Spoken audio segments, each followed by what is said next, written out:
अली अमीन गंडापुर साहब वो भी आज अदालत में पेश हुए। जज साहब ने उनको कहा कि जनाब यहाँ पे सियासी तकरीर ना करें, ज़रा उनको थोड़ी सी मतलब झाड़ पिलाई गई इस बात के ऊपर। शाह साहब जो है वो मेरे ख्याल में शायद अटेम्प्ट करना चाह रहे हैं कि हो सकता है मैं आ जाऊं विच, और उसके बाद परवेज़ लाई साहब जो है उनके बजाय मेरे नाम कुरा निकल आए। पाकिस्तान तहरीक इंसाफ को एक बड़ा धचका लगा है जी। एक जगह पे साफ चली, शफाफ चली, तहरीक इंसाफ चली, जो यहाँ पे सफाई का काम या शफाफियत का काम हो रहा है उसको रोका क्यों जा रहा है? पाकिस्तान तहरीक इंसाफ के एमए ने तड़ी लगाई है, धमकी लगाई है, अगर इमरान खान साहब के खिलाफ कुछ हुआ तो मैं खुदकुश हमला आवर जो है वो बन जाऊंगा।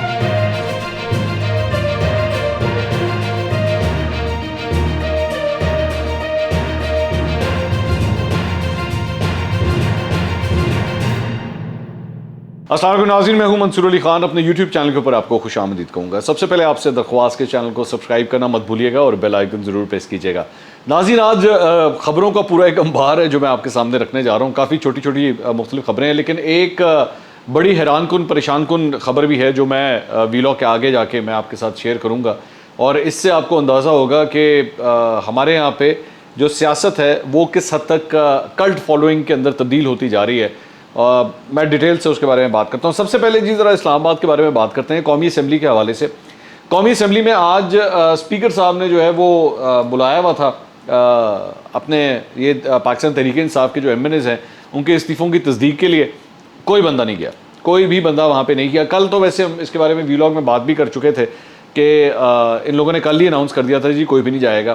तो अब टेक्निकली स्पीकिंग पाकिस्तान तहरीक इंसाफ अभी भी असम्बली के अंदर ही मौजूद है, लेकिन वो इस बात को मानने के लिए तैयार नहीं है कि हम अभी भी असम्बली के अंदर मौजूद हैं। वो कहते हैं जी हमने इस्तीफ़े दे दिए, बस आप उसको एक्सेप्ट कर लें।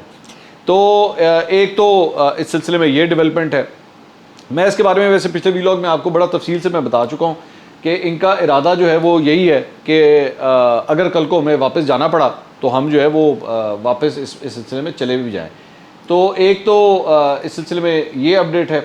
इसके अलावा एक और ख़बर जो है वो मलिक रियाज साहब के हवाले से है। मलिक रियाज साहब की जो मुबैना ऑडियो है जिसके बारे में हमने भी कल बात की थी, और हमसे पहले तो खैर समा टेलीविज़न और दीगर चैनल्स के ऊपर जो है वो ऑलरेडी ख़बर चल चुकी हुई थी, लेकिन इस सिलसिले में अब ये ख़बर आई है कि कल उन्होंने इसकी तरदीद जो है वो बाकायदा तौर पर जारी की है अपने ट्विटर अकाउंट से, और ये पूरा ये जो स्टेटमेंट है ये जारी की गई है। और इस स्टेटमेंट के अंदर जो है वो साफ साफ ये कहा गया है कि जी मुझे और मेरी फैमिली को जो है वो टारगेट किया जा रहा है, और ये डीप फेक जो एक सॉफ्टवेयर है उसका इस्तेमाल करते हुए मेरी आवाज़ जो है वो बनाई गई है, और ये मेरी आवाज़ नहीं है। बिल्कुल उन्होंने तरदीद कर दी और उन्होंने कहा जी मैं कानूनी कार्रवाई जो है इस सिलसिले में करूँगा, और जो भी ये लोग हैं जिन्होंने मेरे साथ ये सब कुछ किया है मैं उनके खिलाफ कानूनी कार्रवाई करूँगा। तो मलिक रियाज साहब का अब पहली दफ़ा ये दूसरी ऑडियो है, तो पहली दफ़ा अब उनका पॉइंट ऑफ व्यू भी जो है वो सामने आया है, जो कि हमारा फ़र्ज़ है कि वो भी हम आपके सामने रखें। इससे पहले इनकी तरदीद नहीं आई थी। आसिफ अली जरदारी साहब और इनके दरमियान वो जो मुबैना ऑडियो की जो बात थी उस वक्त उनकी तरदीद नहीं आई थी। अब उनकी इस सिलसिले में बाकायदा तौर पर तरदीद भी सामने आ गई, तो ये भी ज़रूरी है आपको पता होना। इसके अलावा एक और जो मामला है वो शेख रशीद साहब के हवाले से, कोर्ट के जो मामला हैं ज़रा उस हवाले से भी आपको अपडेट दे दें। शेख रशीद साहब के हवाले से उनकी जो तौहीन मज़हब के मुकदमात जो उनके ख़िलाफ़ बने हुए थे उसमें एक दफ़ा फिर ज़मानत क़ब्ल अज़ गिरफ़्तारी जो है उन्होंने इस सिलसिले में करवा ली है। शेख रशीद साहब जो हैं वो आजकल दोबारा काफ़ी एक्टिव हुए हैं, और कल पाकिस्तान तहरीक इंसाफ की कोर कमेटी का इजलास भी जो है उन्होंने अटेंड किया था। और जहाँ पे बात हम शेख रशीद साहब की कर रहे हैं वहाँ पे पाकिस्तान तहरीक इंसाफ के एक और जो सीनियर रहनुमा हैं अली अमीन गंडापुर साहब, वो भी आज अदालत में पेश हुए थे ज़मानत लेने के लिए। तो वहाँ पे उन्होंने कुछ ज़रा तकरीरी अंदाज़ के अंदर जो है वो अपने पॉइंट ऑफ व्यू देना शुरू कर दिया, और उन्होंने कहा कि जनाब ये सियासी बुनियादों के ऊपर जो है वो मेरे ख़िलाफ़ ये मुकदमे बनाए गए हैं। तो जज साहब ने उनको कहा कि जनाब यहाँ पे सियासी तकरीर ना करें, मुद्दे के ऊपर आएँ। तो ज़रा उनको थोड़ी सी मतलब झाड़ पिलाई गई इस बात के ऊपर। तो बाय द वे लेकिन मिल गई, उनको ज़मानत मिल गई है, तो अच्छी बात कम से कम उनके लिए ये है। दूसरी बात ये कि एक और ख़बर जो है उसका ताल्लुक़ आ रहा है जनाब सरकारी मुलाजमीन के हवाले से, और हम जानते हैं कि जिस तरह इस वक्त लोग काफ़ी परेशान हैं महंगाई की वजह से। लोड शेडिंग तो है ही, महंगाई की वजह से भी परेशान है, बल्कि उनके हवाले से सरकारी मुलाजमीन के हवाले से ख़बर यह है कि जी हुकूमत सोच रही है कि 15 से 20% जो है उनकी तनख्वाहों के अंदर जो है वो इजाफ़ा किया जाए। लेकिन ये सारी चीज़ें जो है वो IMF के साथ मशरूत हैं कि IMF इस चीज़ की इजाज़त देता है या नहीं देता। तो अब आप ख़ुद अंदाज़ा कर सकते हैं कि आपकी एक एक चीज़ जो है वो IMF उसका फ़ैसला करेगा कि आप क्या आगे चल सकते हैं या नहीं चल सकते। ज़ाहिर बात है ये होता है जब आपने किसी से कर्ज़ा लेना हो ना, तो फिर वो शराइत अपनी बताता है। तो सरकारी मुलाजमीन के लिए अगर तो ये हो जाता है, ज़ाहिर बात है 15 से 20% एक अच्छा जंप है, और जो इस वक्त मौजूदा इन्फ्लेशन चल रही है उसको कवर करने के लिए भी बहुत ज़रूरी है। मैं अंडरस्टैंड करता हूँ इस बात को, लेकिन अफसोसनाक बात यह है कि IMF के ऊपर जो है वो आपको इस बात पे रिलाई करना पड़ेगा। इसके अलावा जहाँ पे हम इसकी बात कर रहे हैं, तो एक और ख़बर ये है कि जनाब ये वो हम लोगों से रिलेटेड ख़बर है, वो ये है कि जी यूट्यूब के जो है उसके अंदरून मुल्क ये जो पेमेंट्स आती हैं, गूगल से जो पेमेंट्स आती हैं, उसके ऊपर हुकूमत सोच रही है कि टैक्स जो है वो इंक्रीज़ कर दिया जाए। अब मैं भी यूट्यूब के ऊपर, आप ये वीडियो भी यूट्यूब पे देख रहे हैं, लेकिन मैं आपको बड़े साफ अल्फाज में कहूँगा कि मुझे इस पर कोई इतराज़ नहीं है। मेरे लिए अगर मुल्क के लिए अगर कोई टैक्स जा रहा है, बेशक लें, कोई इशू नहीं है। मैं बड़े शौक़ से जो है वो ये टैक्स देना चाहूँगा, बेशक बढ़ा दें, कोई इशू नहीं है। ज़्यादातर हमारे यहाँ पे ये होता है कि किसी भी सेक्टर के ऊपर अगर टैक्स लगाने की कोशिश करें ना, तो वो सेक्टर जो है वो चीख उठता है, एहतजाज करता है और मजम्मत करता है। मैं बिल्कुल नहीं करूँगा, जितना टैक्स लेना है बिल्कुल ले, ये गवर्नमेंट का हक है। बल्कि मैं आपको बड़ी इंटरेस्टिंग बात बताऊँ, ये वैसी क्योंकि हम डिस्कस कर रहे हैं तो जहन में एक चीज़ आ गई। आपको पता है मैं जब मोटरवे के ऊपर जाता हूँ ना, तो मोटरवे पे ज़ाहिर बात है कभी कभार मैं भी तेज़ गाड़ी चला देता हूँ, ओवर स्पीडिंग कर लेता हूँ। तो जैसे ही मोटरवे पुलिस का कोई बंदा मेरे पास आता है ना, तो आप यकीन कीजिए कि मैं दूसरा जुमला नहीं बोलता उसको। मैं कहता हूँ जी हुक्म करें सर, कितना फ़ाइन देना है मैंने आपको। मुझे पता नहीं है, जो ये इस किस्म के जो मैं फ़ाइन्स दे रहा होता हूँ ना, जो गवर्नमेंट को जा रहे होते हैं, मुझे तो पता नहीं, इसमें बड़ा एक सेटिस्फैक्शन होती है कि यार चलें मैंने भी हुकूमत पाकिस्तान के ख़जाने के अंदर कुछ ना कुछ दिया है। तो टैक्सेस देना, फ़ाइन्स देना, इसको माइंड मत किया करें। मुझे बड़ा अजीब लगता है, वैसे मैं बात कर रहा हूँ, मुझे बड़ा अजीब लगता है जब मैं चौकों पे, चौराहों के ऊपर मैं देख रहा होता हूँ कि गाड़ियों वाले, अच्छी गाड़ियों वाले, यकीन करें बड़ी गाड़ियों वाले जो हैं वो ट्रैफिक पुलिस वालों से लड़ रहे होते हैं। और किस बात के ऊपर कि जी चलान नहीं कटाना हमने। ओ भाई कितने का चलान है यार, कितने का चलान है? 500, 600, 1000, 1200, इतने का चलान है, इसके ऊपर आप इतना लड़ रहे होते हैं। वहाँ पे गाड़ी की पेट्रोल आपने भरवाने के लिए जाएंगे, 6-7 हज़ार की एक टंकी बड़े आराम से आपकी भर जाएगी।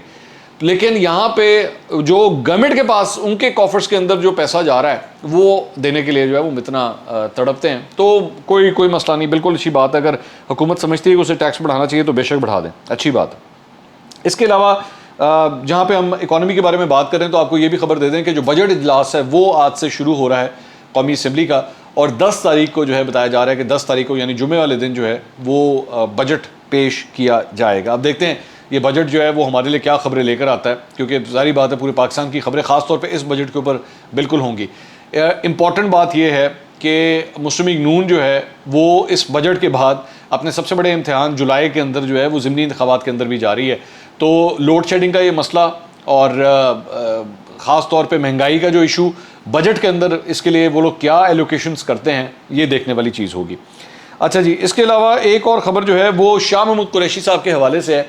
शाह महमूद कुरैशी साहब के हवाले से अखबार के अंदर ये एक ख़बर आई है जिसके मुताबिक उन्होंने इस ख्वाहिश का इज़हार किया है कि वो मुल्तान के हल्का PP 217 से जो है वो ज़िमनी इंतखाब लड़ना चाहते हैं। ये PP 217 वही है जहाँ पे सलमान नईम ने जो है वो शाह महमूद कुरैशी साहब को शिकस्त दी थी। सलमान नईम साहब जो हैं वो जहांगीर तरीन ग्रुप के, मेरा ख्याल में गालबन सबसे यंगेस्ट जो रुकन हैं वो हैं।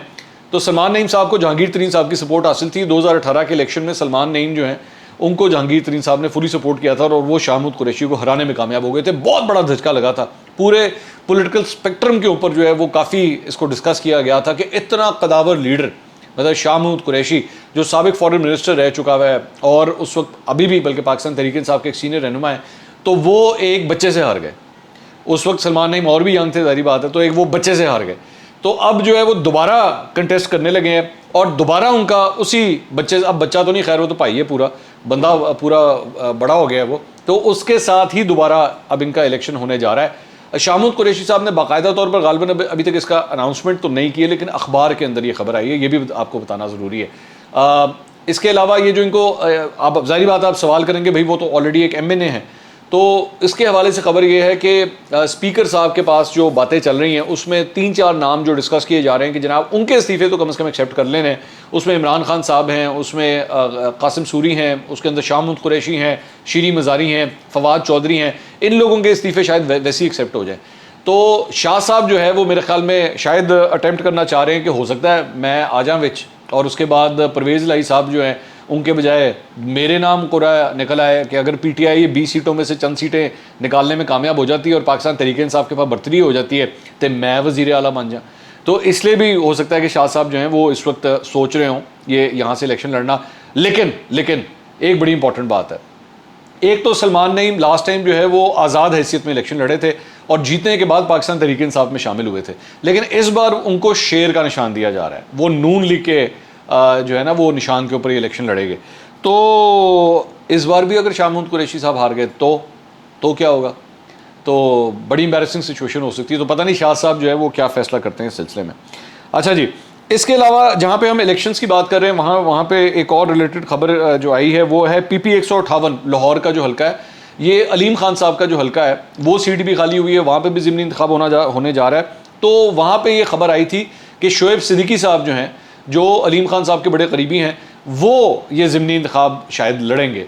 लेकिन आज ये खबर आई है कि शोएब सिद्दीकी भी जो हैं वो ये इलेक्शन नहीं लड़ना चाहते अपनी कारोबारी मसरूफियात की वजह से, और उन्होंने नून लीग को ये कह दिया है कि जी आप अपना जो भी कैंडिडेट नॉमिनेट करना चाहते हैं इस हल्के से तो आप अपना कैंडिडेट नॉमिनेट कर दें। तो राना एहसन शराफत जो है उनको फेवरेट करार दिया जा रहा है कि नून लीग जो है वो उनको टिकट देगी। इस सिलसिले में नज़ीर चौहान जो है ऑलरेडी अपने कागजात नामजदगी कल जमा करवा चुके हैं एक यहाँ पे जौहर टाउन का जो हल्का है वहाँ से, और नज़ीर चौहान साहब भी जो हैं वो पाकिस्तान तहरीक इंसाफ के टिकट के ऊपर लास्ट टाइम इलेक्शन जीते थे। इस बार अब वो नून लीग से ये इलेक्शन लड़ने जा रहे हैं और शेर का निशान जो है उनको अलॉट कर दिया गया है। अच्छा जी, इसके अलावा पाकिस्तान तहरीक इंसाफ को एक बड़ा धचका लगा है जी। पाकिस्तान तहरीक इंसाफ को धचका इस तरह लगा है कि फॉरेन फंडिंग केस का फैसला जो है वो जल्द सुनाने से रोकने के लिए उन्होंने एक दरख्वास्त अदालत में जमा करवाई थी, और लेकिन इलेक्शन कमीशन को और दीगर फरीकैन को जो है वो अदालत ने नोटिस जारी कर दिए हैं। फ़िलहाल आज की जो हियरिंग हुई है उसके अंदर अभी तक इस फैसले को जल्द सुनाने के हवाले से उसे नहीं रोका गया है। पाकिस्तान तहरीक इंसाफ ये चाह रही थी कि फौरी तौर पे इलेक्शन कमीशन को इस पर रोक दिया जाए। मैंने समझ नहीं आती कि ये क्यों रोक रहे हैं। ऑलरेडी तकरीबन 7 साल हो चुके हैं इस मुकदमे को चलते हुए, एक जगह पे साफ चली, शफाफ चली, तहरीक इंसाफ चली, लेकिन उसके बाद जो यहाँ पे सफाई का काम या शफाफियत का काम हो रहा है उसको रोका क्यों जा रहा है, मुझे ये नहीं समझ आती इस बात की। तो एक और अटैम्प्ट जो है वो अब की जा रही है कि जनाब बस इन्होंने रोक लो, ये अनाउंस ना कर दें इस बात को। तो बहरहाल अदालत के अंदर दोबारा ये मामला, अच्छा बाय द वे इस तरह के पहले भी कई दफ़ा पाकिस्तान तहरीक इंसाफ स्टेज लेने में कामयाबी हुई है और नाकाम भी हुई है, इन्होंने बड़ा ड्रैग किया है सारे मामले को। तो एक मरतबा फिर अब ये जो है वो ये अटैम्प्ट की गई है। इसके अलावा जनाब पाकिस्तान तहरीक इंसाफ को जो एक और धचका लगा है वो लगा है अली नवाज़ अवान साहब के हवाले से। अली नवाज़ अवान साहब जो हैं वो गए थे इस्लामाबाद हाई कोर्ट, और वो उन्होंने चैलेंज किया था कि जनाब ये जो इश्तिहारात के ऊपर, ये पिछले दिनों हमने भी उसको क्रिटिसाइज़ किया था बाय द वे, कि जनाब ये जो इश्तिहार वगैरह बांटे गए हैं, डाले गए हैं अखबारों के अंदर कि जी ये वज़ीर आज़म तुर्की का दौरा करने जा रहे हैं, और वह बड़े बड़े इश्तिहार आधे पेज के इश्तिहार छापे गए। तो मैंने भी उसके ऊपर क्रिटिसाइज़ किया था, लेकिन अली नवाज़ अवान साहब इस सिलसिले में बाकायदा तौर पर एक पिटिशन लेके इस्लामाबाद हाई कोर्ट पहुँच गए। आज उस पिटिशन को फ़ारिग कर दिया गया है, उड़ा दिया गया इस्लामाबाद हाई कोर्ट से, और उसकी वजह जो जज साहब की जानिब से बताई गई है कि जनाब ये 2 मुल्कों के हवाले से बात हो रही है, इसमें किसी पार्टी की या किसी एक फ़र्द की जो है वो तशहीर नहीं हो रही, ये ममालिक के हवाले से है। लेकिन मेरा इस पर पॉइंट ऑफ व्यू, मैं अपना पॉइंट ऑफ व्यू जो आपके सामने रख रहा हूँ, मेरा ख्याल में ऐसा होना ही नहीं चाहिए, इसकी भी ज़रूरत नहीं है। आपको बिलावजह जो है इसको प्रोपेगेट करने की ज़रूरत नहीं है। तुर्की के साथ हमारे बड़े पुराने रिलेशनशिप्स हैं, हमारे लीडर्स पहले भी जाते रहे हैं, इन अखबारों के अंदर ये इश्तिहारात देने की ज़रूरत नहीं है। लेकिन मैं आपको वैसे अंदर की बात बता दूं, क्योंकि मैं आपको एक चीज़ शेयर करता हूं कि जब मैंने एक्चुअली ये तनकीद की थी ना, तो ये जो एडवर्टीजमेंट कंपनीज़ होती हैं जो एक्चुअली इन अखबारों में इश्तिहारात देती हैं, उनमें से एक साहब ने मुझसे रब्ता किया और उन्होंने कहा जी आप किस बात की तनकीद कर रहे हैं, ये कोई तनकीद करने वाली चीज़ है, इसमें क्या बुरी बात है, इससे जो है वो अगर कोई तशहीर हो रही है, अगर एक हुकूमत अच्छा काम कर रही है तो उसमें क्या बुरी बात है। मैंने कहा जी हुकूमत अगर अच्छा काम कर रही है तो उसके लिए एक प्रेस कॉन्फ्रेंस भी कर लें तो वो काफ़ी है, इसके लिए आप प्रेस रिलीज भी निकाल दें तो काफ़ी है। एडे बड़े अखबारों के अंदर इश्तिहार देने की जो है वो ज़रूरत नहीं होती। अच्छा, अब आ जाएँ एक उस खबर के ऊपर जो मैं एक्चुअली डिस्कस करना चाह रहा था। ये जनाब पाकिस्तान तहरीक इंसाफ के MNA, पता नहीं इनको मैं MNA कहूँ, साबिक MNA, एक तो भी नहीं मुझे समझ आ रही, जाके अपने इस्तीफ़ों की तस्दीक नहीं करवाते। अताउल्लाह एडवोकेट साहब, अताउल्लाह एडवोकेट साहब ने जनाब तड़ी लगाई है, धमकी लगाई है। धमकी क्या लगाई है कि अगर किसी ने कुछ इमरान खान साहब को कहा, अगर इमरान खान साहब के खिलाफ कुछ हुआ तो मैं खुदकुश हमला आवर जो है वो बन जाऊंगा और मैं खुदकुश हमले में जो है लोगों को उड़ा के रख दूंगा मैं। अब मेरा ये सवाल है ये अताउल्लाह एडवोकेट साहब से कि अताउल्लाह एडवोकेट साहब, माना कि आपको इमरान खान साहब बहुत पसंद है, आप उनके ऊपर जान निछावर करने के लिए तैयार हैं, लेकिन अगर आपने जान निछावर करनी है तो खुदा न खास्ता उनके लिए से उनके सामने खड़े हो जाइएगा ना। मतलब ये क्या पॉइंट ऑफ व्यू है कि जी मैं खुद को हमलावर बन जाऊंगा? ये वो एक्सट्रीमिस्ट सोच है जिससे मैं डरता हूँ, जिससे मैं बार बार कहता हूँ कि ये वो नफरतें हैं, ये वो एक्सट्रीमिज़म है जो इमरान खान साहब ने हमारे माशरे के अंदर फैलाई है। ये गालम गलोच, एक दूसरे को बुरा भला कहना, ये तो पाकिस्तान तहरीक इंसाफ ने परवान चढ़ाया ही है, मतलब हमारी पूरी जनरेशन का बेड़ा गर्क करके रखती है। लेकिन अब इनके एक MNA ने जो है वो इस किस्म की धमकी लगाई है।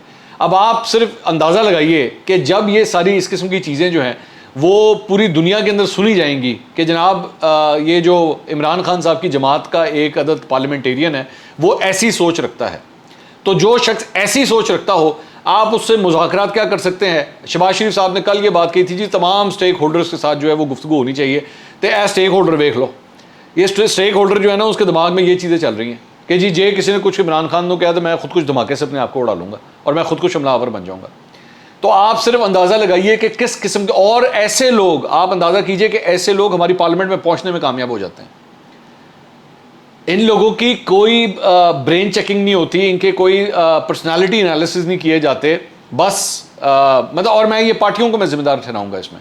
मैं जाहिर बात है जब क्योंकि टिकट आप देते हैं, इन लोगों को टिकट आप देते हैं इलेक्शन लड़ने के लिए, तो इन ऐसे लोगों को आप टिकट्स दे के असेंबलियों के अंदर पहुंचाते हैं और आप ज़रा इनकी सोच देखिएगा। मैं उम्मीद करता हूं कि पाकिस्तान तहरीक इंसाफ इस चीज़ को कंडेम करेगी और साथ ही साथ इनको कहेगी कि भाईजान आप ज़रा अपने दिमाग का इलाज कराएं, ये इस किस्म की तड़ियाँ लगाने की ज़रूरत नहीं है। एक पॉलिटिक्स के अंदर मतलब नून लीग के कितने लोग अंदर गए हैं, मरियम नवाज़, नवाज़ शरीफ, शहबाज शरीफ, हमजा शहबाज, शाहिद खाकान अब्बासी, ख्वाजा आसिफ, एहसन इकबाल, हनीफ अब्बासी, मैं कितने नाम लूँ, सब होके आ चुके हैं। लेकिन किसी ने आज तक कम से कम ऐसी बात नहीं, पाकिस्तान पीपल्स पार्टी के उधर से तो खैर सोचा ही नहीं जा सकता कि कोई इस किस्म की बात करेगा। तो लिटरली मैं चाहूँगा कि इमरान खान साहब कम से कम इस चीज़ की मजम्मत करें और इनको ज़रा थोड़ी सी जो है ना वो कोई किलो 1.5 किलो की अक्ल इनके दिमाग के अंदर डालें कि भाई इस किस्म की बातें नहीं करते, हमने इस कौम के अंदर इंतशार नहीं फैलाना, हमने इस कौम के अंदर फसाद नहीं फैलाना, अमन व अमान हमने लेकर आना है। खुदा के लिए इस किस्म की बातें मत करें। अगले व्लॉग में दोबारा मुलाकात होगी। अल्लाह हाफ़िज़।